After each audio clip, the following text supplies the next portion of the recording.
Hello everyone, আসসালামু আলাইকুম। আমি আফসানা। আজকে তোমাদের জন্য নিয়ে আসলাম স্কুল কলেজ ক্লিয়ার হিজাব টিউটোরিয়াল। ভিডিওটি না টেনে শেষ পর্যন্ত দেখতে থাকো। ফার্স্টে আমি হিজাবের একটি পার্ট ছোট আর একটি পার্ট বড় করে মাথায় একটি কোণ উঠিয়ে থুতির নিচে পিন আপ করে নিয়েছি। দেন মাথার পেছন থেকে দুইটি লেয়ার উঠিয়ে সুন্দর করে সেট করে এক পাশে পিন আপ করে নিলাম। দেন অপর পাশেও আরেকটি পিন দিয়ে পিন আপ করে নিলাম। তারপর বড় হিজাবের পার্টটিকে থুতির নিচ থেকে সুন্দর করে রাউন্ড করে মাথার উপর দিয়ে পেছন দিক দিয়ে ঘুরিয়ে অপর পাশে এনে সুন্দর করে সেট করে একটি লেয়ারের মতো করে অপর পাশে আরেকটি পিন দিয়ে পিন আপ করে নিলাম। তারপর পেছন দিক থেকে আরেকটি লেয়ার উঠিয়ে নিলাম। দেন এই লেয়ারটিকেও সুন্দর করে সেট করে নিব।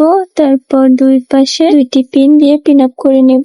আমার আজকের ভিডিওটি যদি তোমাদের কাছে ভালো লেগে থাকে তাহলে অবশ্যই একটি করে লাইক, কমেন্ট, শেয়ার করে দিও। আর আমার চ্যানেলে নতুন এসে থাকলে অবশ্যই একটি সাবস্ক্রাইব করে দিও। আর ভিডিওটি যদি ফেসবুক পেজ থেকে দেখে থাকো তাহলে অবশ্যই আমার পেজটি লাইক, ফলো এন্ড শেয়ার করে আমার পাশে থেকো। আর তোমরা কেমন টিউটোরিয়াল দেখতে চাও তা অবশ্যই একটি কমেন্ট করে জানিয়ে দিবা। আমি তোমাদের কমেন্ট অনুযায়ী ভিডিও দেওয়ার চেষ্টা করব। ভালো থেকো সবাই, আমার জন্য দোয়া করো। দেখা হবে নেক্সট ভিডিওতে। আল্লাহ হাফেজ।